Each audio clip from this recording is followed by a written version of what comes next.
Les faits se sont déroulés durant la Première Guerre mondiale, appelée aussi la Grande Guerre. Elle s'est déroulée de 1914 à 1918. Elle fut l'une des plus meurtrières de l'histoire et fut une période sombre, marquée par la mort, la ruine et la désolation. Deux camps s'affrontent, la Triple Alliance, composée de l'Allemagne, de l'Autriche-Hongrie et de l'Italie, contre la Triple Entente, composée de la France, du Royaume-Uni et de la Russie impériale. Après une rapide guerre de mouvement, vient la guerre de position, avec la création des tranchées dans lesquelles les poilus vivent dans de mauvaises conditions. La peur au ventre, le spectre menaçant de la faim, les maladies et la menace des bombardements et des attaques ennemies. C'est dans ce climat de tristesse et de lassitude car les soldats commencent à s'apercevoir que la guerre dure. Un événement inattendu s'est produit la nuit du 24 décembre 1914 et qui s'est étalé au matin du 25 décembre dans les tranchées près d'Ypres en Belgique.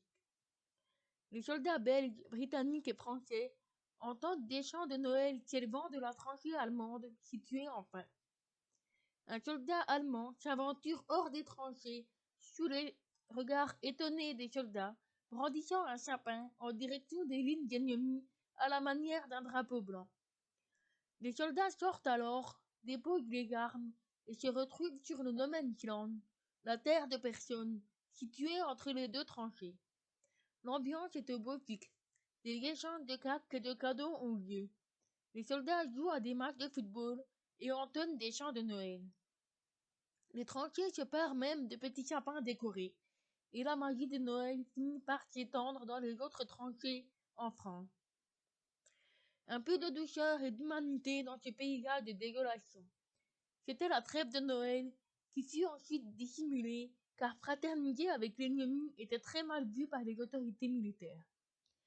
Cet épisode devient le symbole de la fraternisation en temps de guerre durant les fêtes de Noël. Quelques journaux ont relaté ces fraternisations, mais la censure était telle que cet épisode finit par être oublié. Le film Joyeux Noël, réalisé par Christian Carillon, et sorti en 2005, relate ce fait historique peu connu.